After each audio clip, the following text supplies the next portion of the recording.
just temporarily blocked the latest version of President Trump's travel ban just hours before it was set to take effect midnight tonight. Not going to happen. The new restrictions were to affect citizens of Chad, Iran, Libya, North Korea, Somalia, Syria, and Yemen, plus some Venezuelan government officials and their families.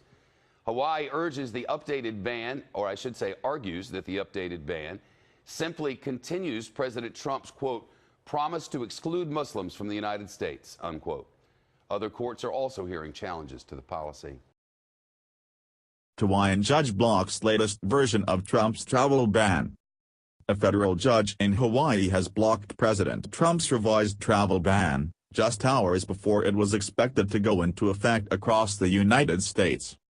Tuesday's decision from U.S. District Judge Derek Watson in Honolulu stops the administration's third attempt to indefinitely ban entry into the country by most nationals of Libya, Syria, Iran, Yemen, Somalia, Chad, and North Korea.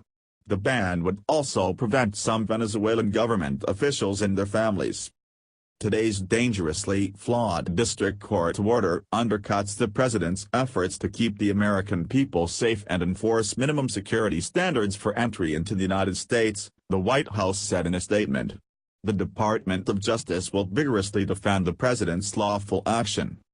Watson, who was appointed by former President Barack Obama, found Trump's executive order suffers from precisely the same maladies as its predecessor. The judge said the new restrictions ignore a federal appeals court ruling that found Trump's previous ban exceeds the scope of his authority.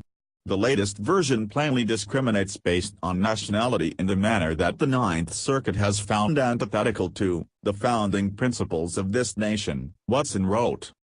The government has said the new policy was based on an objective assessment of each country's security situation and willingness to share information with the U.S. Hawaii argued in court documents that the updated ban is a continuation of Trump's promise to exclude Muslims from the United States despite the addition of two non-majority Muslim countries. Other courts are weighing challenges to the latest travel restrictions. In Maryland, the American Civil Liberties Union and other groups are seeking to block the visa and entry restrictions in the president's latest proclamation.